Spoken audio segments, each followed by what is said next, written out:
அன்பு ஊடக நண்பர்களுக்கு வணக்கம். இன்று எங்களுடைய மருத்துவர் ஐயா அவர்களுக்கு 88வது பிறந்த நாள். இன்று பசுமை தாயகம் நாளாக நாங்கள் கொண்டாடி வருகின்றோம்.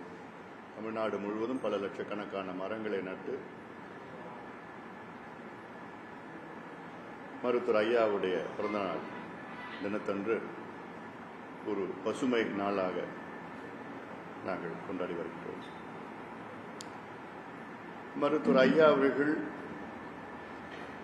100 ஆண்டுகளுக்கு மேல் நல்ல உடல் நலத்தோடு, நல்ல மனநலத்தோடு, ஆரோக்கியத்தோடு, மகிழ்ச்சியோடு தொடர்ந்து எங்களை வழி நடத்தி, எதற்காக மருத்துவர் ஐயா அவர்கள் பொது வாழ்க்கையிலே வந்தார்களோ அந்த இலக்குகள் எல்லாம் நிச்சயமாக நிறைவேற்றுவோம். 47 ஆண்டுகளாக மருத்துவர் ஐயா அவர்கள் பொது வாழ்க்கையிலே ஈடுபட்டு இன்று தமிழ்நாட்டில் மட்டுமல்ல இந்திய அளவிலே பல சாதனைகளை செய்து வருகின்றார். இந்தியாவிலே ஒரு நபர், தனிநபர் ஒரு இயக்கத்தை தொடங்கி 6 இடஒதுக்கீடுகளை பெற்றது.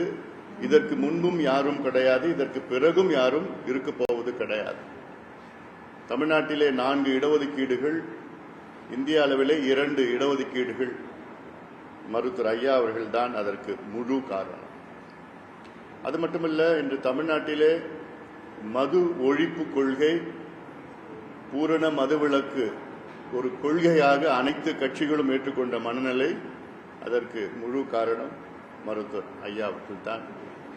இன்று இந்தியாவிலே பல சட்டங்களை கொண்டு வந்தது பாட்டாளி மக்கள் கட்சி. குறிப்பாக பொது இடங்களில் புகைப்பிடிக்கக்கூடாது, புகையிலை பொருட்களில் எச்சரிக்கை விளம்பரங்கள், குட்கா தடை போன்ற புகையிலைக்கு எதிரான அத்துணை கொள்கை முடிவுகளும் அதற்கு காரணம் மருத்துவர் ஐயா அவர்கள்தான். இன்று இந்தியாவிலே 108 அவசர ஊர்தி தேசிய கிராமப்புற சுகாதார திட்டம் மூலமாக இந்தியாவிலே தாய் இறப்பு விகிதம், குழந்தை இறப்பு விகிதம் பெரும் அளவிலே, இன்னும் சொல்ல போனால் 80 விழுக்காடு அளவிலே குறைந்திருக்கிறது. காரணம் என்னுடைய மருத்துவர் ஐயா அவர்கள். அவர் கொண்டு வந்த கொள்கையில்தான், அவர் வழி நடத்தல்தான். அது மட்டுமல்ல, இன்று மற்ற கட்சிகள் சுற்றுச்சூழல் பாதிப்பு, சுற்றுச்சூழலுடைய தாக்கம், காலநிலை மாற்றம், பருவநிலை மாற்றம் என்று என்னவென்று தெரியாத சூழலில் 30-40 ஆண்டுகளுக்கு முன்பாக சுற்றுச்சூழலை பற்றி விழிப்புணர்வு ஏற்படுத்தி வரும் காலம் மிக மோசமான காலமாக இருக்கும் என்று 40 ஆண்டுகளுக்கு முன்பு கணித்த மருத்துவர் ஐயா அவருடைய கொள்கையைத்தான் நாங்கள் கடைபிடித்து இன்னும் அதில் வேகமாக முன்னேறி வருகின்றோம். இன்று பாட்டாளி மக்கள் கட்சி என்றால் இது விவசாயிகள் கட்சி, தொழிலாளர்கள் கட்சி, உழவர்கள் கட்சி என்று பெயரெடுத்திருக்கிறது. அந்த வகையிலே தமிழ்நாட்டில் உழவர் பிரச்சினை, வேளாண் பிரச்சினை என்றால் அதற்கு பாட்டாளி மக்கள் கட்சி தான் அடித்தளம். அவருடைய உரிமைகளை தொடர்ந்து பாட்டாளி மக்கள் கட்சி தான் மீட்டு வருகிறது. இதே போன்று நீர் மேலாண்மை என்றால் எங்களை விட தமிழ்நாட்டில் ஒரு தகுதியான கட்சி கிடையாது. அத்துணை பகுதிகளும் அத்தனை மாவட்டங்களிலும் நீர் மேலாண்மை என்னென்ன பிரச்சனை, அதை எப்படி கையாள வேண்டும், அதற்கு என்ன தீர்வுகள் என்று தொடர்ந்து வலியுறுத்தி வருகிறது பாட்டாளி மக்கள் கட்சி. அதற்கு காரணம் மருத்துவர் ஐயா அவர்கள் தான். இன்று தமிழ்நாட்டிலே கல்விக் கொள்கை நல்ல தரமான, இலவச, கட்டணமில்லா, சுமையில்லாத கல்வி கொண்டு வர வேண்டும் என்று தொடர்ந்து பாட்டாளி மக்கள் கட்சி வலியுறுத்தி வருகிறது என்றால் அது மருத்துவர் ஐயாவுடைய கொள்கையில்தான். மருத்துவத்தை பற்றி சொல்ல தேவையே கிடையாது. இந்தியாவிலே ஒரு நபர், தனிநபர் ஒரு இயக்கத்தை தொடங்கி 6 இடஒதுக்கீடுகளை பெற்றது. இதற்கு முன்பும் யாரும் கிடையாது, இதற்கு பிறகும் யாரும் இருக்க போவது கிடையாது. தமிழ்நாட்டிலே 4 இடஒதுக்கீடுகள், இந்திய அளவிலே 2 இடஒதுக்கீடுகள். மருத்துவர் ஐயா அவர்கள்தான் அதற்கு முழு காரணம்.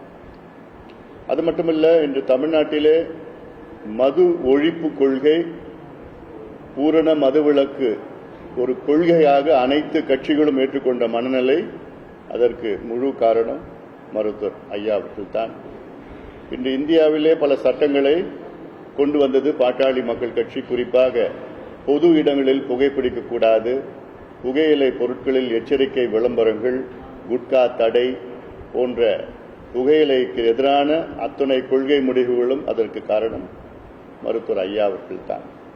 இன்று இந்தியாவிலே 108 அவசர ஊர்தி தேசிய கிராமப்புற சுகாதார திட்டம் மூலமாக இந்தியாவிலே தாய் இறப்பு விகிதம், குழந்தை இறப்பு விகிதம் பெரும் அளவிலே, இன்னும் சொல்ல போனால் 80 விழுக்காடு அளவிலே குறைந்திருக்கிறது. காரணம் என்னுடைய மருத்துவர் ஐயா அவர்கள். அவர் கொண்டு வந்த கொள்கையில்தான், அவர் வழி நடத்தல்தான். அது மட்டுமல்ல, இன்று மற்ற கட்சிகள் சுற்றுச்சூழல் பாதிப்பு, சுற்றுச்சூழலுடைய தாக்கம், காலநிலை மாற்றம், பருவநிலை மாற்றம் என்று என்னவென்று தெரியாத சூழலில் 30-40 ஆண்டுகளுக்கு முன்பாக சுற்றுச்சூழலை பற்றி விழிப்புணர்வு ஏற்படுத்தி வரும் காலம் மிக மோசமான காலமாக இருக்கும் என்று 40 ஆண்டுகளுக்கு முன்பு கணித்த மருத்துவர் ஐயா அவருடைய கொள்கையைத்தான் நாங்கள் கடைபிடித்து இன்னும் அதில் வேகமாக முன்னேறி வருகின்றோம். இன்று பாட்டாளி மக்கள் கட்சி என்றால் இது விவசாயிகள் கட்சி, தொழிலாளர்கள் கட்சி, உழவர்கள் கட்சி என்று பெயரெடுத்திருக்கிறது. அந்த வகையிலே தமிழ்நாட்டில் உழவர் பிரச்சினை, வேளாண் பிரச்சினை என்றால் அதற்கு பாட்டாளி மக்கள் கட்சி தான் அடித்தளம். அவருடைய உரிமைகளை தொடர்ந்து பாட்டாளி மக்கள் கட்சி தான் மீட்டு வருகிறது. அதே போன்று நீர் மேலாண்மை என்றால் எங்களை விட தமிழ்நாட்டில் ஒரு தகுதியான கட்சி கிடையாது. அத்துணை பகுதிகளும் அத்தனை மாவட்டங்களிலும் நீர் மேலாண்மை என்னென்ன பிரச்சனை, அதை எப்படி கையாள வேண்டும், அதற்கு என்ன தீர்வுகள் என்று தொடர்ந்து வலியுறுத்தி வருகிறது பாட்டாளி மக்கள் கட்சி. அதற்கு காரணம் மருத்துவர் ஐயா அவர்கள் தான். இன்று தமிழ்நாட்டிலே கல்விக் கொள்கை நல்ல தரமான, இலவச, கட்டணமில்லா, சுமையில்லாத கல்வி கொண்டு வர வேண்டும் என்று தொடர்ந்து பாட்டாளி மக்கள் கட்சி வலியுறுத்தி வருகிறது என்றால் அது மருத்துவர் ஐயாவுடைய கொள்கையில்தான். மருத்துவத்தை பற்றி சொல்ல தேவையே கிடையாது. இந்தியாவுக்கே மருத்துவம் கற்றுக் கொடுக்கின்ற கட்சி பாட்டாளி மக்கள் கட்சி.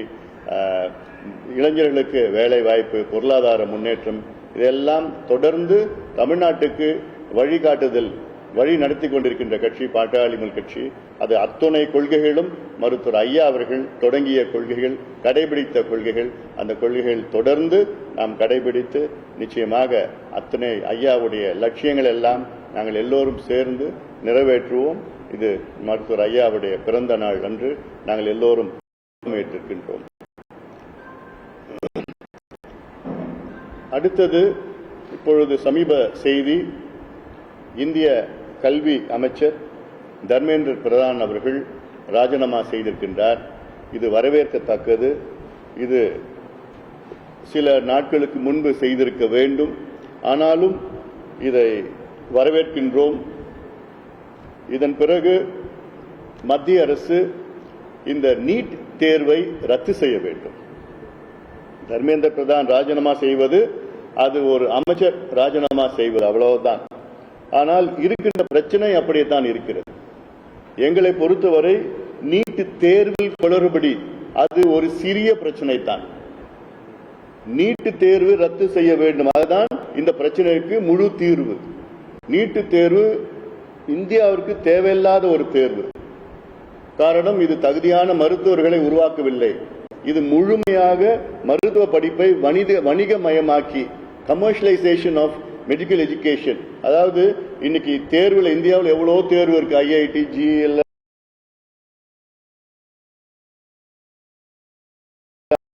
நீட் தேர்வு, கோச்சிங் சென்டர்ஸ் 2 லட்சம் கோடி ரூபாய் ஒரு ஆண்டுக்கும் கொள்ள அடிச்சுட்டு இருக்கிறாங்க நீட் தேர்வுன்னு சொல்லிட்டு. அது கோச்சிங் பயிற்சின்னு சொல்லிட்டு. அது மட்டும் இல்ல, கடந்த ஆண்டு 0 மார்க் எடுத்தவங்களுக்குலாம் பிஜி, எம்டி, எம்எஸ் அப்படிலாம் பிஜி படிச்சுட்டு இருக்கிறாங்க. அப்போ இந்த தேர்வுக்கு ஒண்ணுமே பயனே இல்லை. கிராமப்புற மாணவர்கள் படிக்க முடியல, பணம் வச்சிருந்தா தான் படிக்க முடியும். அப்படி ஒரு தேர்வு. இது இல்லாமல் கிட்டத்தட்ட 400 பிள்ளைகள், மாணவ மாணவிகள் கடந்த 10 ஆண்டுகளில் தற்கொலை செய்திருக்கின்றார்கள். தமிழ்நாட்டில் மட்டும் கிட்டத்தட்ட 45-50 பிள்ளைங்க தற்கொலை பண்ணிருக்கிறாங்க. ஒரு தேர்வு தற்கொலைக்கு தூண்டுவது என்றால் அந்த தேர்வே தேவையில்லை. இது மிகப்பெரிய ஒரு மோசடி. அப்புறம் பாத்தீங்கன்னா எப்பவுமே அந்த நீட் தேர்வுடைய கொஸ்டின் ஷீட் அதுல லீக் பண்ணிட்டு ஒவ்வொரு வருஷமும் நடக்குது. இந்த வருஷம் தான் கண்டுபிடிச்சிருக்காங்க, வெளியில வந்திருக்கு செய்தி.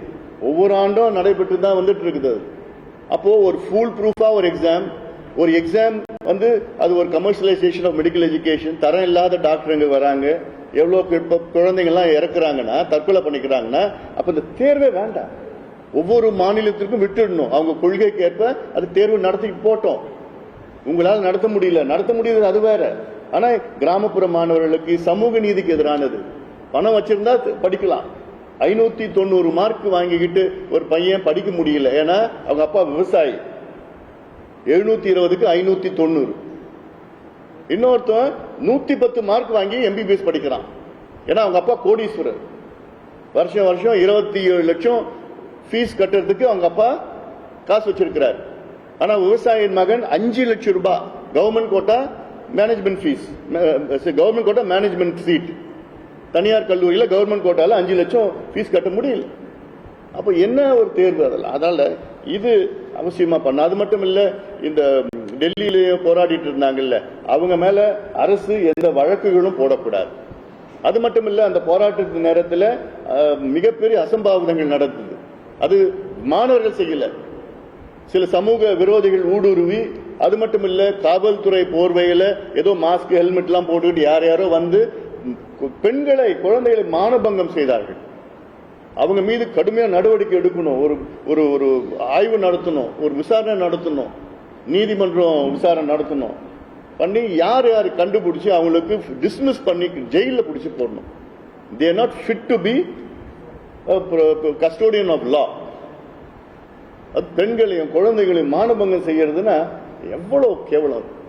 அதனால இதை மத்திய அரசு உறுதிப்படுத்தணும். அது இந்த நேரத்தில் நாங்கள் பாட்டாளி மகிழ்ச்சி இதை கேட்டுக்கொள்வது. கேள்வியில் என்ன இருக்கா?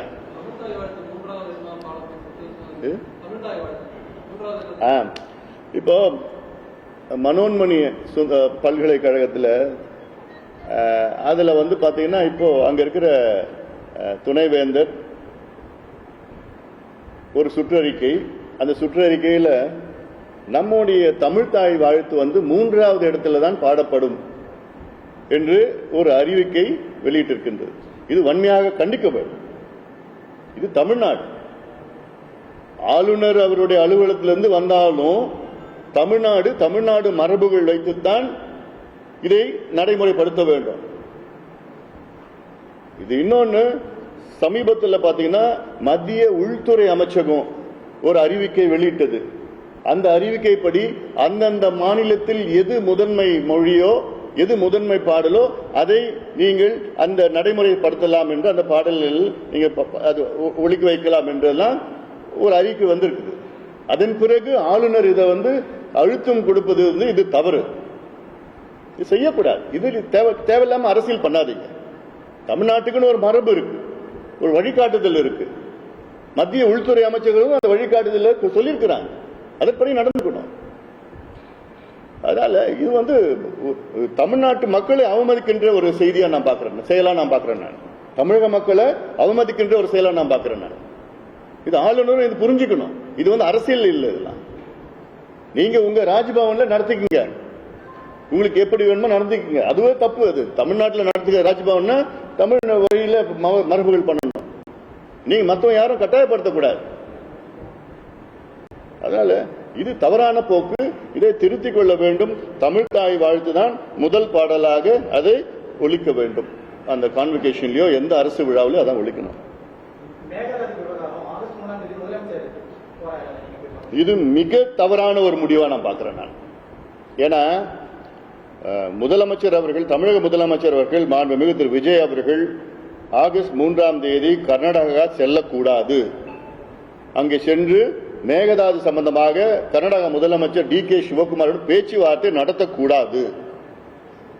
இது டிவிகே பிரச்சனை கிடையாது, இது தமிழ்நாட்டு பிரச்சனை. தமிழ்நாட்டில் உள்ள அனைத்து கட்சிகளை அழைத்து ஒருமித்த கருத்து உருவாக்கி அதற்கேற்ப நடவடிக்கைகள் தமிழக அரசு ஈடுபட வேண்டும். ஏன்னா மேகதாதுவே நம்ம ஏத்துக்கல, பிறகு எதுக்கு மேகதாது சம்பந்தமா பேச்சுவார்த்தை நடத்தணும்? இது கர்நாடகாவுக்கு தான் சாதகமா இருக்கும். மேகதாதுவே நான் ஏத்துக்கல, பிறகு எதுக்கு நான் பேச்சுவார்த்தை எதுக்கு போகணும்? அனைத்து கட்சி கூட்டி பிரதமரை போய் சந்திக்கலாம். அனைத்து தலைவர்கள், அனைத்து சட்டமன்ற நாடாளுமன்ற உறுப்பினர்கள் பிரதமரை சந்திச்சு அழுத்தம் கொடுக்கலாம். நீங்க கர்நாடகாவிலிருந்து DPR அவங்க வந்து செயல்படுத்த தடை செய்யுங்க. இந்த மேகதாது அணைக்கு வந்து டிபிஆர் டீடைல் ப்ராஜெக்ட் ரிப்போர்ட் விரிவான திட்ட அறிக்கை வந்து வேகமா தயார் செஞ்சுட்டு இருக்கிறாங்க. அதை தடை பண்ணுங்க. அது பிரதமர் தடை பண்ணலாம், நீர்வளத்துறை மத்திய அமைச்சர் தடை பண்ணலாம். அதுதான் இன்னைக்கு செய்யணும். தவிர பேச்சுவார்த்தையில் என்ன பேச்சுவார்த்தை? கர்நாடகா அடாவடியா நாங்க கட்டியே தீர்வோம்னு அங்க முதலமைச்சர் சொல்லிட்டு இருக்கிறாரு. அவர்கிட்ட போய் நம்ம என்ன பேசுறது? ஏற்கனவே சட்டமன்றத்திலே ஒரு தவறான ஒரு ஏதோ அதாவது திருத்தம் தீர்மானம், திருத்தப்பட்ட தீர்மானம். அந்த தீர்மானத்தில் திருத்தம் என்னன்னா மேகதாது நடுவர் மன்றம் அமைக்கலாம்னு ஒரு திருத்தம் கொண்டு இருக்காங்க, அமெண்ட்மெண்ட். அதுவே தப்பு. மேகதாது ஏத்துக்காத போது அப்புறம் அதுக்கு நடுவர் மன்றம் எப்படி நம்ம ஏத்துக்க போறோம்? அதுக்கு பேச்சுவார்த்தை எப்படி நம்ம ஏத்துக்க போறோம்? அதனால எந்த வகையிலையும் மேகதாது சம்பந்தமா பேச்சுவார்த்தை நடைபெறக்கூடாது. காவிரியில தண்ணி விடுறீங்களா? அந்த பேச்சுவார்த்தை 2 நாளுக்கு முன்பு டெல்லியில நடந்தது. காவிரி மேனேஜ்மெண்ட் போர்டு வந்து கூட்டம் டெல்லியில நடந்து 2 நாளுக்கு முன்பு. கர்நாடகாவில் இன்னைக்கு 62 டிஎம்சி தண்ணி அவங்க டேம்ல வச்சிருக்கிறாங்க. ஆனா நமக்கு 1 டிஎம்சி கூட கொடுக்க மாட்டாங்க. நம்ம டேம்ல தண்ணி கிடையாது, குடிக்கிறது தண்ணி இல்லை. இப்போ 62 டிஎம்சி தண்ணிக்குள்ள வச்சிருக்கிற கர்நாடகா ஆக்சுவலா பார்த்தா ஜூன் மாசம் எவ்வளவு கொடுத்திருக்கணும்?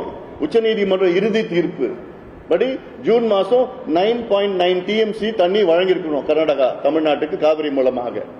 எவ்வளவு கொடுத்திருக்காங்க? 2.9 டிஎம்சி. ஜூலை மாசம் 32 டிஎம்சி கொடுத்திருக்கணும்.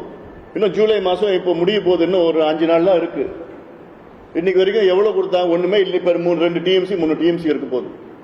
அப்ப 32 டிஎம்சி கொடுக்க வேண்டிய கர்நாடகா இன்னைக்கு 62 டிஎம்சி தண்ணி இருக்குது. அங்க எங்க கிட்ட தண்ணி இல்ல, ஒரு சொட்டு தண்ணி கூட நாங்க கொடுக்க மாட்டோம்னு சொல்ற கர்நாடகா கிட்ட போய் எப்படி பேசுவீங்க?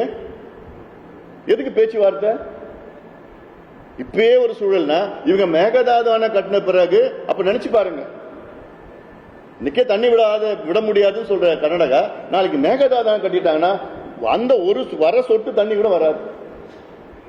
இது உறுதியா இதை ஒரு நல்ல, அதாவது தமிழக அரசு வந்து இந்த காவிரி பிரச்சனை, இந்த மேகதாது பிரச்சனையை வந்து ஒரு மிக ஒரு தைரியமா கையாளணும், ஒரு பக்குவமா கையாளணும். இது ஒரு ஏன்னா இது வந்து கர்நாடகா கிட்ட அந்த அட்வான்டேஜ் விடக்கூடாது. பேச்சுவார்த்தைன்னு எதுவும் இருக்கக்கூடாது.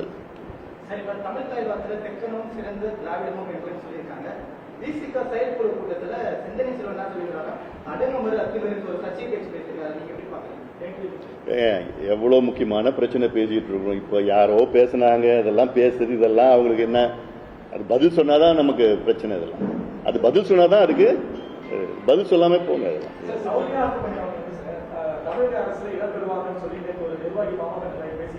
எந்த நிர்வாகி பேசுனது?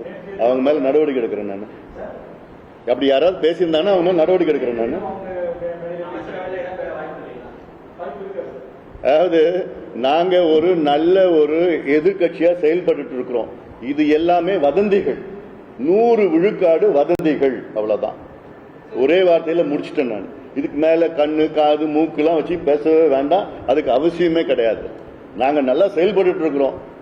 மக்கள் எங்களுக்கு வந்து பாராட்டிட்டு இருக்கிறாங்க. ஏன்னா ஒவ்வொன்றும் இன்னைக்கு மற்ற கட்சிகள்லாம் குதிரை பேரம், கழுத பேரம், யானை பேரம் பேசிட்டு இருக்கிற நேரத்தில் நாங்க மேகதாது பிரச்சனை இல்ல, பள்ளிக்கரணை சதுப்புண்டலும் பிரச்சனை, காவிரி பிரச்சனை, கல்வி பிரச்சனை, நீட் தேர்வை ரத்து பண்ணணும், இப்படி இருக்கிற பிரச்சனை எடுத்துட்டு நாங்க மட்டும் அரசியல் பண்ணிட்டு இருக்கோம். தமிழ்நாட்டுக்கு என்னென்ன நன்மைகளோ அத்தனையும் நிச்சயமா எங்கள் மூலமாக நாங்கள் அழுத்தம் கொடுக்கிறோம், போராடிட்டு இருக்கிறோம். அதனால இது இன்னொன்னு, நாங்க சொன்னா தமிழக அரசு வந்து அதை கேட்கிற நிலையில எப்படின்னா நல்ல ஒரு திட்டங்கள், ஆக்கப்பூர்வமான திட்டங்களை தான் நாங்க முன் வைக்கின்றோம். அதை அவங்க ஏத்துக்கிறாங்க. அவ்வளவுதான். அதனால இப்படி ஆயிடும் அப்படி ஆயிடலாம்.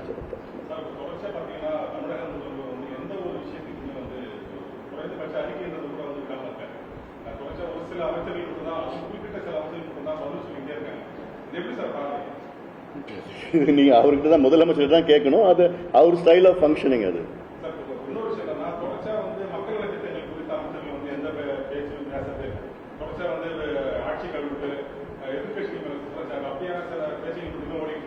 யாரு? நீங்க தான் பேசிட்டு இருக்கீங்க மீடியாவில். உங்க ஊடகத்துல தான் இந்த தினம் விவாதத்துல வந்து இவங்க பாவாங்களா அவங்க கவுந்துருவாங்களா இப்படி ஆயிடுமா அப்படியே நீங்க தான் பேசுறீங்க, வேற யார் பேசிட்டு இருக்கா?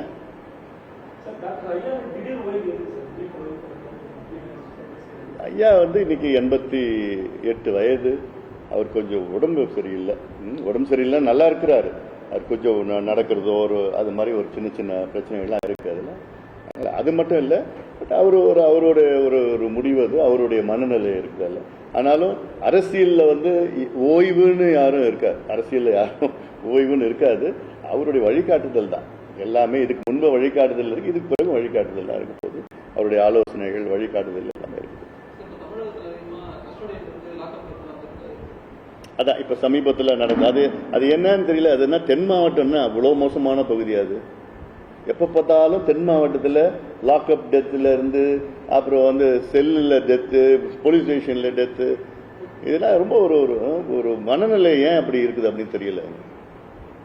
இது ஏன்னா இந்த காலத்திலயுமா இப்படிலாம் இருக்குது? இது இவ்வளோ சமூக ஊடகம் காலத்துல எல்லாமே அங்க சிசிடிவி இருக்குது, எல்லாமே இருக்குது.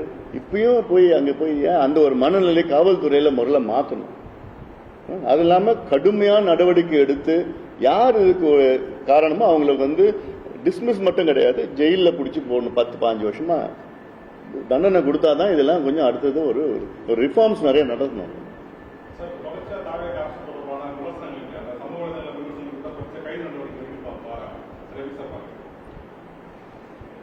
அதாவது நான் ஜஸ்டிஃபை பண்ணல, எதையும் நான் ஜஸ்டிஃபை பண்ணல. திமுக செய்தது தான் இவங்களும் செய்யறாங்க. 5 ஆண்டு காலத்தை திமுக இதான் செஞ்சாங்க. ஏர்போர்ட் மூர்த்திய குண்டர் சட்டத்தில் போடுறதுக்கு என்ன அவசியம்? என்ன பண்ணிட்டார் ஏர்போர்ட் மூர்த்தி? அவர் மேல தாக்குதல் நடந்தது, அதை போய் கேள்வி கேட்டாரு. குண்டர் சட்டம். அவர் ஒரு கட்சி தலைவர், ஒரு இயக்கத்தின் தலைவர். எவ்வளோ ஊடக சவுக்கு சங்கர்லாம் என்ன பண்ணாங்க? தொடர்ந்து குண்டர் சட்டம் அவங்க பண்ணதுதான். ஆனா அது நான் ஜஸ்டிஃபை பண்ணல. அவங்க பண்ணாலும் இவங்க பண்ணணும்னு அவசியம் கிடையாது. ஆனா இன்னைக்கு ஒரு டீசென்சி, பாலிடிக்ஸ்ல கொஞ்சம் டீசென்சி வரணும். சும்மா போய் வாய்க்கு வந்ததெல்லாம் பேசக்கூடாது. யார் இருந்தாலும் சரி, எந்த கட்சியில் இருந்தாலும் சரி. இன்னொன்னு, ஒரு முதலமைச்சரை பத்தி பேசக்கூடாது. முதலமைச்சர் என்பது தமிழ்நாட்டினுடைய 8 கோடி மக்களுடைய பிரதிநிதி. அவர் யார் வேணா இருக்கட்டும், அந்த பொறுப்புக்கு நம்ம மரியாதை கொடுக்கணும். அப்போ அரசியல்ல அந்த பொறுப்புக்கு மரியாதை கொடுங்க. அது போயிட்டு ரொம்ப ஒரு மோசமான கொச்சையான வார்த்தை இல்லை. நீங்க அரசியல் பேசுங்க, விமர்சனம் வையுங்க, கடுமையா விமர்சனம் வையுங்க. அவங்க கொள்கை ரீதியில தப்பு பண்றாங்க, அரசியல் ரீதியில தப்பு பண்றாங்க, சரியான நிர்வாகம் இல்லை அப்படிலாம் சொல்லுங்க. ஆனா ஒரு தரம் தாழ்ந்த வார்த்தைகளை பயன்படுத்தக்கூடாது.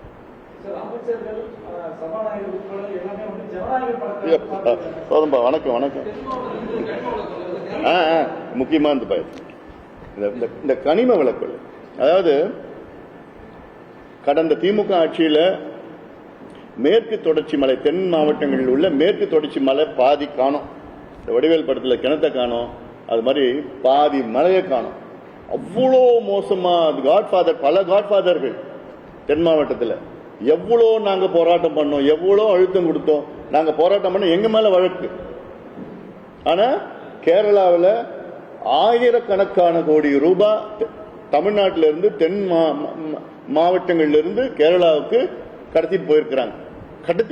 நான் நேரடியா பார்த்தேன். நான் பார்த்திருக்கிறேன். பெரிய இந்த டாரஸ் அதெல்லாம் இன்னும் நடந்துட்டு தான் இருக்கு. இப்போ அமைச்சர் பிரபு அவர்கள் ஒரு மாதத்துக்கு முன்பு வந்து ஆய்வு பண்ணாரு, போனார், வந்தார், பார்த்தாரு. அது வந்து என்னன்னா, அவர் வரதுக்கு முன்பு இந்த செய்தி வந்து அவங்க கிட்ட போயிடுது. அவங்க என்ன பண்ணிடுறாங்க, அந்த லாரிங்கெல்லாம் உள்ள ஊருக்குள்ள நிறுத்திடுறாங்க, மெயின் ரோட்ல எடுத்துட்டு போறது இல்லை.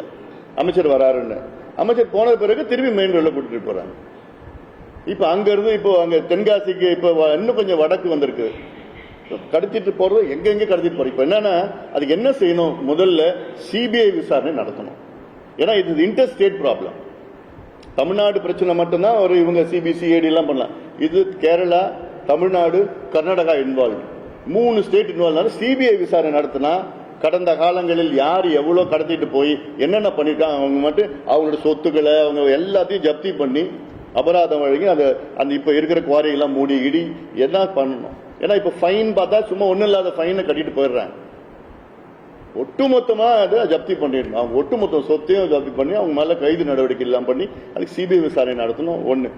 ரெண்டாவது, அமைச்சரும் சரி அவங்களுடைய அதிகாரிகளும் சரி இப்ப இருக்கிற டெக்னாலஜியில எல்லா ரோட்லயும் சிசிடிவி கேமரா வச்சாலே போதும். அது லைவ்ல அமைச்சர் சென்னையில உட்காந்துட்டு பார்க்கலாம் இன்னைக்கு எத்தனை லாரி போயிடுச்சு. இது ஒரு பெரிய ராக்கெட் சயின்ஸ் கிடையாது. இது அவசியம் பண்ணி யார் எடுத்துட்டு போறா, கணக்கு இருக்குதா, என்ன வருதுன்னு சொல்லிட்டு 2-3 பேரை நீங்க டிஸ்மிஸ் பண்ணா போதும். அவ்வளவுதான் இனிமேல் சரி. அதனால இது இல்லாம இந்த குவாரிகள் எல்லாம் ஆய்வு பண்ணணும். ஏன்னா இந்த குவாரிகளை ஆய்வு பண்ணி அதை முறைப்படுத்தினா தமிழ்நாடு அரசுக்கு ஆண்டுதோறும் 25,000 கோடி ரூபாய் வருமானம் தமிழ்நாடு அரசுக்கு வரும், ஆண்டுதோறும் வரும். அதே போன்று இந்த மணல் கொள்ளை, இந்த மணலை எடுக்க வேண்டாம். மணல் எடுக்கிறது பதிலா தடுப்பணை கட்டுங்க. நீங்க மணல் மலேசியால இறக்குமதி பண்ணிக்க. எம்சாண்ட் போதுமான அளவுக்கு இருக்குதா, குவாரியெல்லாம் அவ்வளோ ப்ரெஷர் திறந்து விட்டுட்டாங்களே, எவ்வளோ எம்சாண்ட் இருக்குது. அதனால மணல் நம்ம நிறுத்தணும். அது மணல்ல யாரும் எடுக்கக்கூடாது.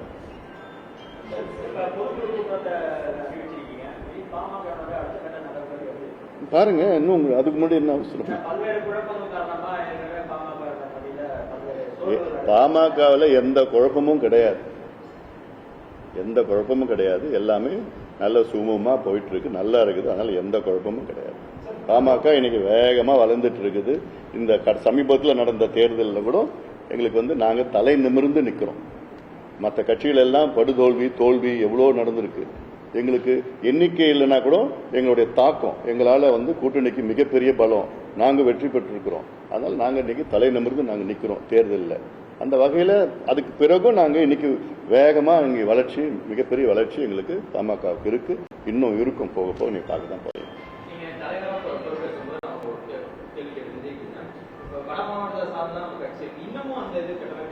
யார் சொன்ன வட மாவட்டத்தை சார்ந்ததா இருக்குது? அது நீங்க செய்தி போட மாட்டீங்க. எவ்வளோ நான் போயிட்டு இப்ப 100 நாள் நடைபயணம் எல்லா பகுதிக்கும் போயிட்டு வந்தேன். நான் எல்லா பகுதியிலும் எங்க அமைப்புகள் எல்லாமே இருக்கிறாங்க. எங்க கட்சியில் உள்ள பொதுச் செயலாளர் பொருளாளர் 2 பேரும் தென் மாவட்டத்தை சார்ந்தவர்கள் தான். இதுவே எவ்வளவு பெரிய, மற்ற கட்சியில் அப்படிலாம் இல்லை. 2 நிர்வாகிகள் பெரிய பொறுப்பு, 2 பேரும் தென் மாவட்டத்தை சார்ந்தவர்கள் தான் இருக்கிறாங்க. அந்த முக்கியத்துவம் கொடுத்துட்டு இருக்கிறோம். பிரச்சனைகள்ல நாங்க கையாளுறோம். திண்டுக்கல்ல ஒரு பிரச்சனைனா நாங்க தான் போய் அங்க போராட்டம் பண்ணிட்டு இருக்கிறோம். தூத்துக்குடியில பிரச்சனை எல்லாமே அங்க நாங்க தான் பண்ணிட்டு இருக்கிறோம். இதே போல மேற்கு பகுதியிலையும் எத்தனையோ பிரச்சனை எடுத்து நாங்க கையாளிட்டு இருக்கோம். ரைட், நன்றி நன்றி.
தமிழ்நாட்டிலே 4 இடஒதுக்கீடுகள், இந்திய அளவிலே 2 இடஒதுக்கீடுகள்.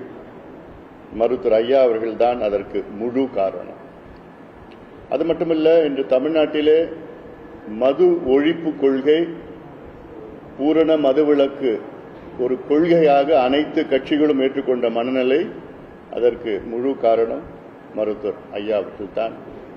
இன்று இந்தியாவிலே பல சட்டங்களை கொண்டு வந்தது பாட்டாளி மக்கள் கட்சி. குறிப்பாக பொது இடங்களில் புகைப்பிடிக்கக்கூடாது, புகையிலை பொருட்களில் எச்சரிக்கை விளம்பரங்கள், குட்கா தடை போன்ற புகையிலைக்கு எதிரான அத்தனை கொள்கை முடிவுகளும் அதற்கு காரணம் மருத்துவர் ஐயா அவர்கள்தான்.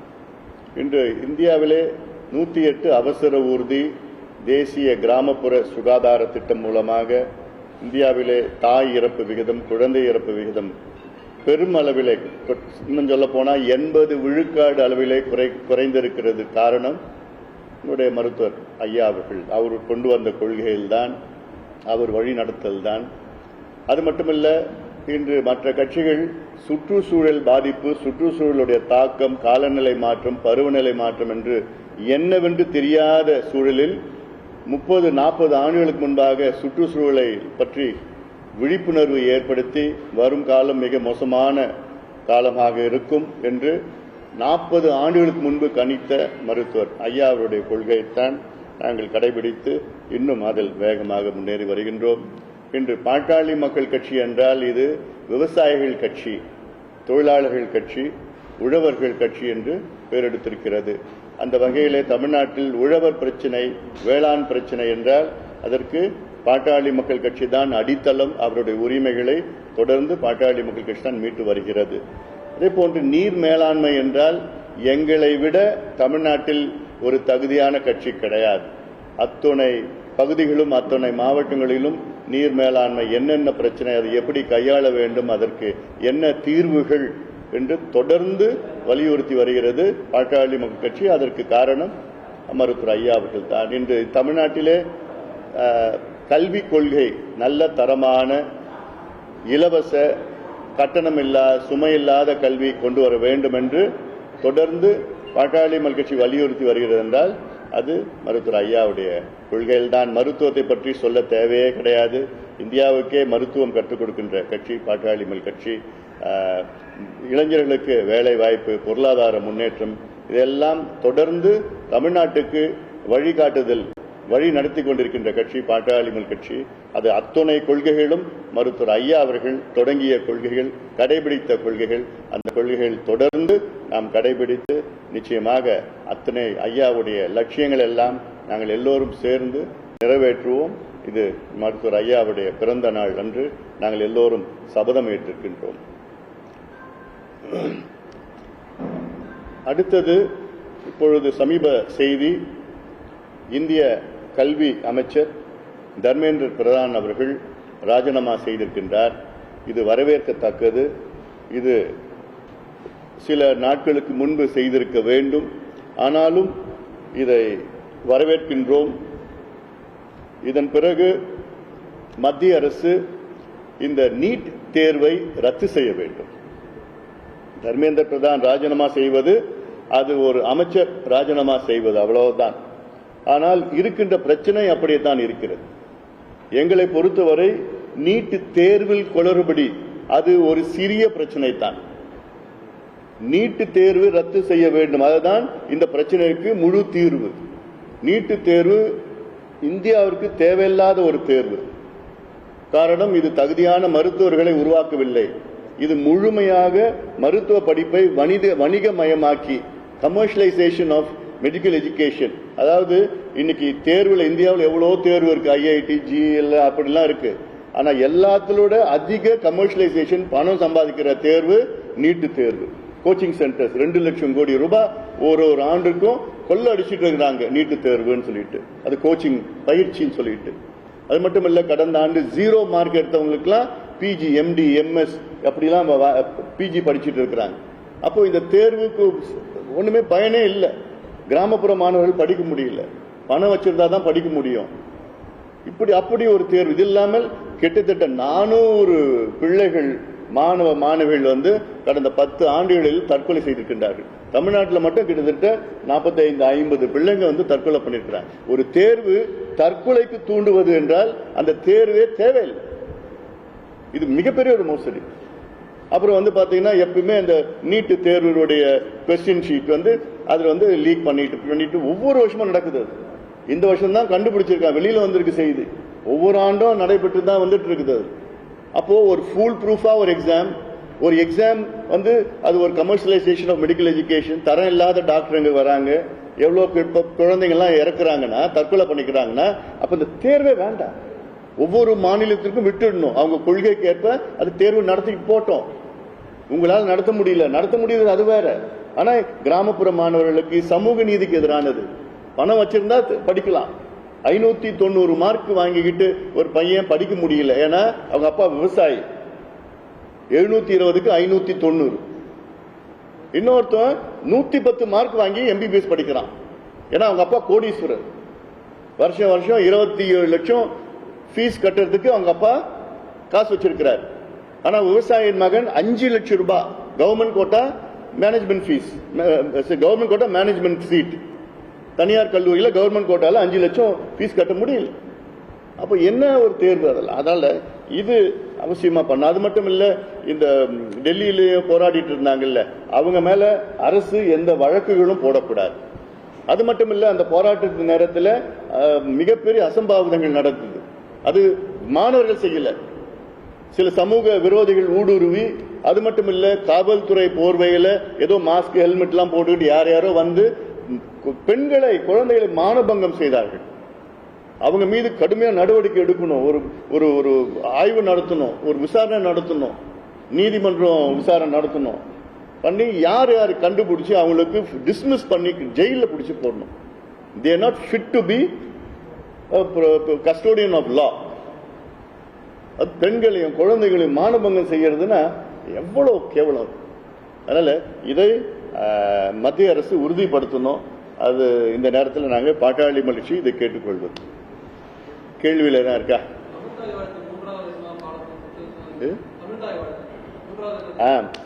இப்போ மனோன்மணி பல்கலைக்கழகத்தில் அதுல வந்து பாத்தீங்கன்னா இப்போ அங்க இருக்கிற துணைவேந்தர்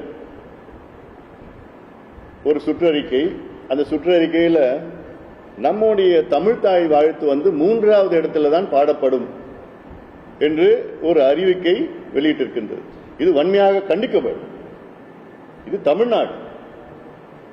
ஆளுநர் அவருடைய அலுவலகத்திலிருந்து வந்தாலும் தமிழ்நாடு மரபுகள் வைத்துத்தான் இதை நடைமுறைப்படுத்த வேண்டும்.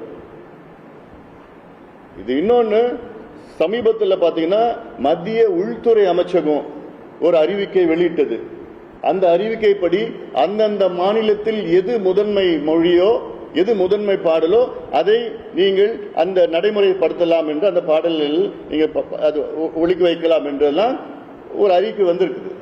அதன் பிறகு ஆளுநர் இதை வந்து அழுத்தம் கொடுப்பது வந்து இது தவறு, இது செய்யக்கூடாது. இது தேவையில்லாம அரசியல் பண்ணாதீங்க. தமிழ்நாட்டுக்குன்னு ஒரு மரபு இருக்கு, ஒரு வழிகாட்டுதல் இருக்கு. மத்திய உள்துறை அமைச்சர்களும் அந்த வழிகாட்டுதல் சொல்லியிருக்கிறாங்க, அதன்படி நடந்துக்கணும். அதனால இது வந்து தமிழ்நாட்டு மக்களை அவமதிக்கின்ற ஒரு செய்தியா நான் பாக்குறேன், செயலா நான் பாக்குறேன். நான் தமிழக மக்களை அவமதிக்கின்ற ஒரு செயலா நான் பாக்குறேன். நான் இது ஆளுநரும் இது புரிஞ்சுக்கணும். இது வந்து அரசியல் இல்லை. இதெல்லாம் நீங்க உங்க ராஜ்பவன்ல நடத்திக்கங்க, உங்களுக்கு எப்படி வேணுமோ நடத்திக்கங்க. அதுவே தப்பு. அது தமிழ்நாட்டில் நடத்துகிற ராஜ்பவன் தமிழ் வழியில மரபுகள் பண்ணணும். நீங்க மற்றவங்க யாரும் கட்டாயப்படுத்தக்கூடாது. அதனால இது தவறான போக்கு, இதை திருத்திக் கொள்ள வேண்டும். தமிழ்தாய் வாழ்த்து தான் முதல் பாடலாக அதை ஒழிக்க வேண்டும். அந்த கான்வெகேஷன்லயோ எந்த அரசு விழாவிலோ அதான் ஒழிக்கணும். இது மிக தவறான ஒரு முடிவா நான் பார்க்கிறேன். நான் ஏன்னா முதலமைச்சர் அவர்கள், தமிழக முதலமைச்சர் அவர்கள் மாண்புமிகு திரு விஜய் அவர்கள் ஆகஸ்ட் 3ஆம் தேதி கர்நாடகா செல்லக்கூடாது. அங்கே சென்று மேகதாது சம்பந்தமாக கர்நாடக முதலமைச்சர் DK சிவகுமாரோடு பேச்சுவார்த்தை நடத்தக்கூடாது. இது TVK பிரச்சனை கிடையாது, இது தமிழ்நாட்டு பிரச்சனை. தமிழ்நாட்டில் உள்ள அனைத்து கட்சிகளை அழைத்து ஒருமித்த கருத்து உருவாக்கி அதற்கேற்ப நடவடிக்கைகளில் தமிழக அரசு ஈடுபட வேண்டும். ஏன்னா மேகதாதுவே நம்ம ஏத்துக்கல, பிறகு எதுக்கு மேகதாது சம்பந்தமா பேச்சுவார்த்தை நடத்தணும்? இது கர்நாடகாவுக்கு தான் சாதகமா இருக்கும். மேகதாதுவே நான் ஏத்துக்கல, பிறகு எதுக்கு நான் பேச்சுவார்த்தை எதுக்கு போகணும்? அனைத்து கட்சி கூட்டத்தை கூட்டி பிரதமரை போய் சந்திக்கலாம். அனைத்து தலைவர்கள், அனைத்து சட்டமன்ற நாடாளுமன்ற உறுப்பினர்கள் பிரதமரை சந்திச்சு அழுத்தம் கொடுக்கலாம். நீங்க கர்நாடகாவில இருந்து டிபிஆர் அவங்க வந்து செயல்படுத்த தடை செய்யுங்க. இந்த மேகதாது அணைக்கு வந்து டிபிஆர், டீடைல் ப்ராஜெக்ட் ரிப்போர்ட், விரிவான திட்ட அறிக்கை வந்து வேகமா தயார் செஞ்சுட்டு இருக்கிறாங்க. அதை தடை பண்ணுங்க. அது பிரதமர் தடை பண்ணலாம், நீர்வளத்துறை மத்திய அமைச்சர் தடை பண்ணலாம். அதுதான் இன்னைக்கு செய்யணும். தவிர பேச்சுவார்த்தையில் என்ன பேச்சுவார்த்தை? கர்நாடகா அடாவடியா நாங்க கட்டியே தீருவோம்னு அங்க முதலமைச்சர் சொல்லிட்டு இருக்கிறாரு. அவர்கிட்ட போய் நம்ம என்ன பேசுறது? ஏற்கனவே சட்டமன்றத்திலே ஒரு தவறான ஒரு ஏதோ அதாவது திருத்தம் தீர்மானம், திருத்தப்பட்ட தீர்மானம். அந்த தீர்மானத்தில் திருத்தம் என்னன்னா மேகதாது நடுவர் மன்றம் அமைக்கலாம்னு ஒரு திருத்தம் கொண்டு இருக்காங்க, அமெண்ட்மெண்ட். அதுவே தப்பு. மேகதாது ஏத்துக்காத போது அப்புறம் அதுக்கு நடுவர் மன்றம் எப்படி நம்ம ஏத்துக்க போறோம்? அதுக்கு பேச்சுவார்த்தை எப்படி நம்ம ஏத்துக்க போறோம்? அதனால எந்த வகையிலையும் மேகதாது சம்பந்தமா பேச்சுவார்த்தை நடைபெறக்கூடாது. காவிரியில தண்ணி விடுறீங்களா? அந்த பேச்சுவார்த்தை 2 நாளுக்கு முன்பு டெல்லியில நடந்தது. காவிரி மேனேஜ்மெண்ட் போர்டு வந்து கூட்டம் டெல்லியில நடந்து 2 நாளுக்கு முன்பு. கர்நாடகாவில் இன்னைக்கு 62 டிஎம்சி தண்ணி அவங்க டேம்ல வச்சிருக்கிறாங்க. ஆனா நமக்கு 1 டிஎம்சி கூட கொடுக்க மாட்டாங்க.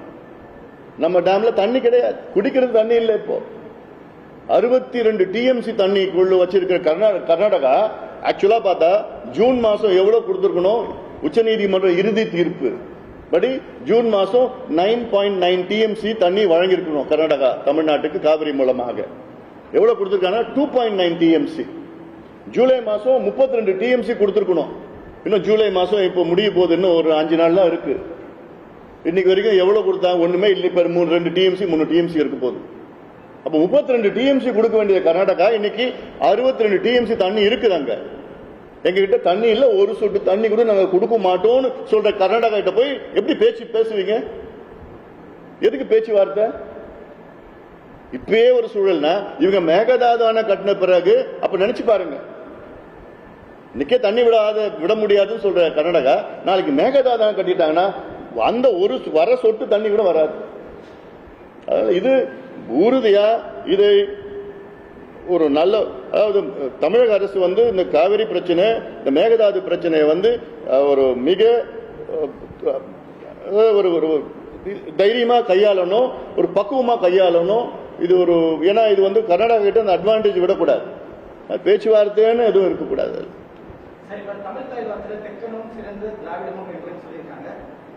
செயற்குழு கூட்டத்தில் சிந்தனை செல்வன் சொல்லிக்கிறாங்க அடங்குமுறை அத்துமீறல் ஒரு கட்சி பேச்சு பேசியிருக்காரு. நீங்க எப்படி பாக்குறீங்க? எவ்வளவு முக்கியமான பிரச்சனை பேசிட்டு இருக்கோம். இப்போ யாரோ பேசினாங்க, அதெல்லாம் பேசுறது, இதெல்லாம் அவங்களுக்கு என்ன? அது பதில் சொன்னாதான் நமக்கு பிரச்சனை. இதெல்லாம் அது பதில் சொன்னாதான் அதுக்கு பதில் சொல்லாம போங்க.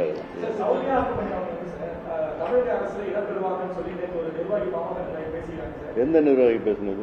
அவங்க மேல நடவடிக்கை எடுக்கிறேன் நான். அப்படி யாராவது பேசியிருந்தாங்கன்னா அவங்க மேல நடவடிக்கை எடுக்கிறேன் நான். அதாவது நாங்க ஒரு நல்ல ஒரு எதிர்கட்சியா செயல்பட்டு இருக்கிறோம். இது எல்லாமே வதந்திகள், 100 விழுக்காடு வதந்திகள். அவ்வளவுதான், ஒரே வார்த்தையில முடிச்சிட்டேன் நான்.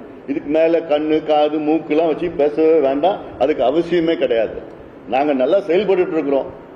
மக்கள் எங்களுக்கு வந்து பாராட்டிட்டு இருக்கிறாங்க. ஏன்னா ஒவ்வொன்றும் இன்னைக்கு மற்ற கட்சிகள்லாம் குதிரை பேரம், கழுத பேரம், யானை பேரம் பேசிட்டு இருக்கிற நேரத்தில் நாங்க மேகதாது பிரச்சனை இல்ல, பள்ளிக்கரணை சதுப்புநிலம் பிரச்சனை, காவிரி பிரச்சனை, கல்வி பிரச்சனை, நீட் தேர்வை ரத்து பண்ணணும், இப்படி இருக்கிற பிரச்சனை எடுத்துட்டு நாங்க மட்டும் அரசியல் பண்ணிட்டு இருக்கோம். தமிழ்நாட்டுக்கு என்னென்ன நன்மைகளோ அத்தனையும் நிச்சயமா எங்கள் மூலமாக நாங்கள் அழுத்தம் கொடுக்கிறோம், போராடிட்டு இருக்கிறோம். அதனால இது இன்னொன்னு, நாங்க சொன்னா தமிழக அரசு வந்து அதை கேட்கிற நிலையில எப்படின்னா நல்ல ஒரு திட்டங்கள், ஆக்கப்பூர்வமான திட்டங்களை தான் நாங்க முன் வைக்கின்றோம். அதை அவங்க ஏத்துக்கிறாங்க, அவ்வளவுதான். அதனால இப்படி ஆயிடும் அப்படி ஆயிடலாம்.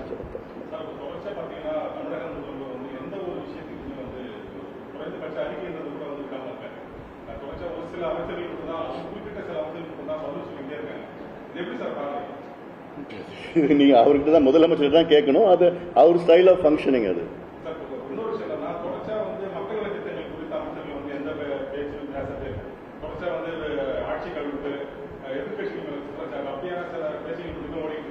யாரு? நீங்க தான் பேசிட்டு இருக்கீங்க மீடியாவில். உங்க ஊடகத்துல தான் அந்த தினம் விவாதத்துல வந்து இவங்க பாவாங்களா, அவங்க கவுந்துருவாங்களா, இப்படி ஆயிடுமா, அப்படியே நீங்க தான் பேசுறீங்க. வேற யார் பேசிட்டு இருக்க?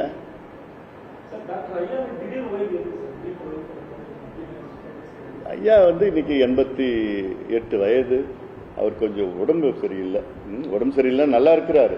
அது கொஞ்சம் நடக்கிறதோ அது மாதிரி ஒரு சின்ன சின்ன பிரச்சனைகள்லாம் இருக்கு. அதனால அது மட்டும் இல்லை, பட் அவருடைய ஒரு முடிவு, அது அவருடைய மனநிலை இருக்குல்ல. ஆனாலும் அரசியலில் வந்து ஓய்வுன்னு யாரும் இருக்காது. அரசியலில் யாரும் ஓய்வுன்னு இருக்காது. அவருடைய வழிகாட்டுதல் தான் எல்லாமே. இதுக்கு முன்பு வழிகாட்டுதல் இருக்கு, இதுக்கு பிறகு வழிகாட்டுதல்லாம் இருக்க போது. அவருடைய ஆலோசனைகள், வழிகாட்டுதல் எல்லாமே இருக்குது. அதான் இப்ப சமீபத்தில் நடந்தது. அது என்னன்னு தெரியல. அது என்ன, தென் மாவட்டம்னா அவ்வளோ மோசமான பகுதி. அது எப்ப பார்த்தாலும் தென் மாவட்டத்தில் லாக்அப் டெத்துல இருந்து அப்புறம் வந்து செல்லில் டெத்து, போலீஸ் ஸ்டேஷன்ல டெத்து, இதெல்லாம் ரொம்ப ஒரு மனநிலை ஏன் அப்படி இருக்குது அப்படின்னு தெரியல. இது ஏன்னா இது இந்த காலத்திலயுமா இப்படிலாம் இருக்குது? இது இவ்வளோ சமூக ஊடகம் காலத்தில் எல்லாமே அங்கே சிசிடிவி இருக்குது, எல்லாமே இருக்குது. இப்பயும் அங்கே போய் அந்த ஒரு மனநிலை காவல்துறையில முதல்ல மாற்றணும். அது இல்லாம கடுமையான நடவடிக்கை எடுத்து யார் இதுக்கு காரணமோ அவங்களுக்கு வந்து டிஸ்மிஸ் மட்டும் கிடையாது, ஜெயிலில் பிடிச்சி போடணும். 10-15 வருஷமா தண்டனை கொடுத்தாதான் இதெல்லாம் கொஞ்சம் அடுத்தது ஒரு ரிஃபார்ம்ஸ் நிறைய நடக்கணும்.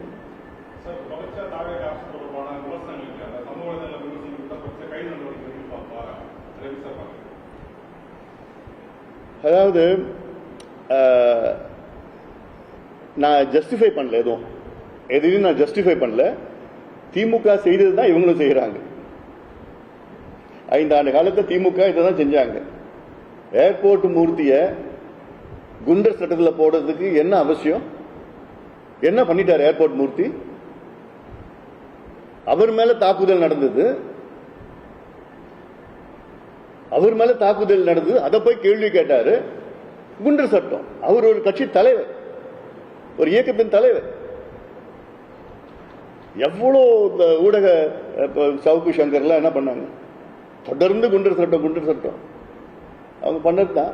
ஆனா அது நான் ஜஸ்டிஃபை பண்ணல. அவங்க பண்ணாலும் இவங்க பண்ணணும்னு அவசியம் கிடையாது. ஆனா இன்னைக்கு ஒரு டீசென்சி, பாலிடிக்ஸ்ல கொஞ்சம் டீசென்சி வரணும். சும்மா போய் வாய்க்கு வந்ததெல்லாம் பேசக்கூடாது.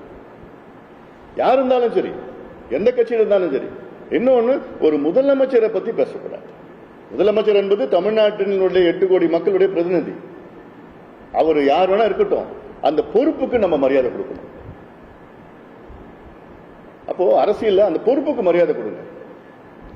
அது போயிட்டு ரொம்ப ஒரு மோசமான கொச்சையான வார்த்தை இல்லை. நீங்க அரசியல் பேசுங்க, விமர்சனம் வைங்க, கடுமையா விமர்சனம் வைங்க. அவங்க கொள்கை ரீதியில் தப்பு பண்றாங்க, அரசியல் ரீதியில் தப்பு பண்றாங்க, சரியான நிர்வாகம் இல்லை அப்படிலாம் சொல்லுங்க. ஆனா ஒரு தரம் தாழ்ந்த வார்த்தைகளை பயன்படுத்தக்கூடாது.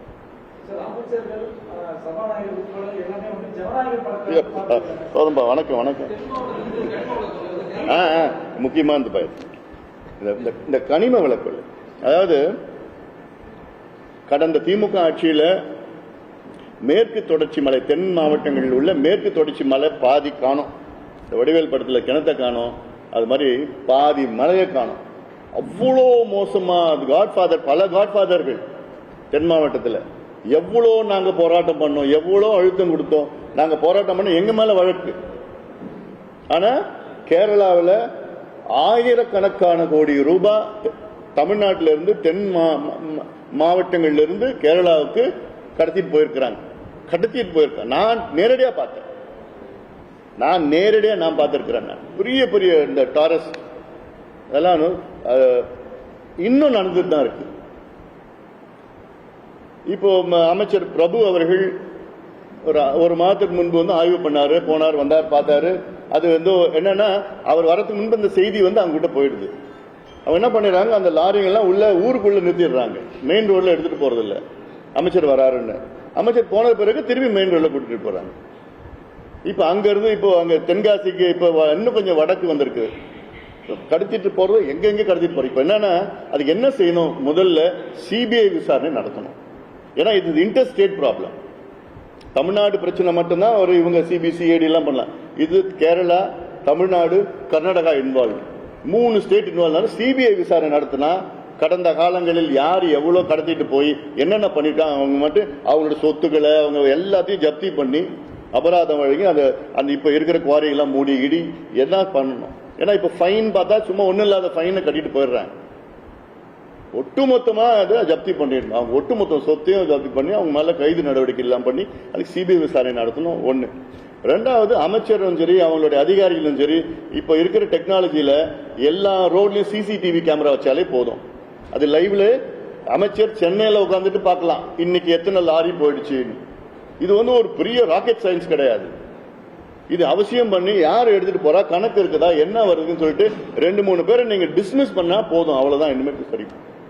அதனால இது இல்லாம இந்த குவாரிகள் எல்லாம் ஆய்வு பண்ணி பண்ணணும். ஏன்னா இந்த குவாரிகளை ஆய்வு பண்ணி அதை முறைப்படுத்தினா தமிழ்நாடு அரசுக்கு ஆண்டுதோறும் 25,000 கோடி ரூபாய் வருமானம் தமிழ்நாடு அரசுக்கு வரும், ஆண்டுதோறும் வரும். அதே போன்று இந்த மணல் கொள்ளை, இந்த மணலை எடுக்க வேண்டாம். மணல் எடுக்கிறது பதிலா தடுப்பணை கட்டுங்க. நீங்க மணல் மலேசியால இறக்குமதி பண்ணிக்க. எம்சாண்ட் போதுமான அளவுக்கு இருக்குதா, குவாரியெல்லாம் அவ்வளோ ஃப்ரெஷ்ஷாக திறந்து விட்டுட்டாங்களே, எவ்வளோ எம்சாண்ட் இருக்குது. அதனால மணல் நம்ம நிறுத்தணும். அது மணல்ல யாரும் எடுக்கக்கூடாது.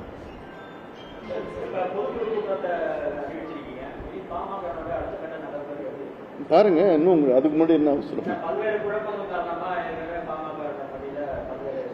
பாமகவில் எந்த குழப்பமும் கிடையாது, எந்த குழப்பமும் கிடையாது. எல்லாமே நல்ல சுமூகமா போயிட்டு இருக்கு, நல்லா இருக்குது. அதனால எந்த குழப்பமும் கிடையாது. பாமக இன்னைக்கு வேகமா வளர்ந்துட்டு இருக்குது. இந்த சமீபத்தில் நடந்த தேர்தலில் கூட எங்களுக்கு நாங்க தலை நிமிர்ந்து நிக்கிறோம். மற்ற கட்சிகள் எல்லாம் படுதோல்வி தோல்வி எவ்வளோ நடந்திருக்கு. எங்களுக்கு எண்ணிக்கை இல்லைன்னா கூட எங்களுடைய தாக்கம் எங்களால கூட்டணிக்கு மிகப்பெரிய பலம். நாங்க வெற்றி பெற்றிருக்கிறோம். அதனால நாங்க இன்னைக்கு தலை நிமிர்ந்து நாங்க நிக்கிறோம் தேர்தலில். அந்த வகையில அதுக்கு பிறகும் நாங்க இன்னைக்கு வேகமா இங்க வளர்ச்சி, மிகப்பெரிய வளர்ச்சி எங்களுக்கு பாமகவுக்கு இருக்கு, இன்னும் இருக்கும். போக போக நீங்க பார்க்க தான் போறீங்க.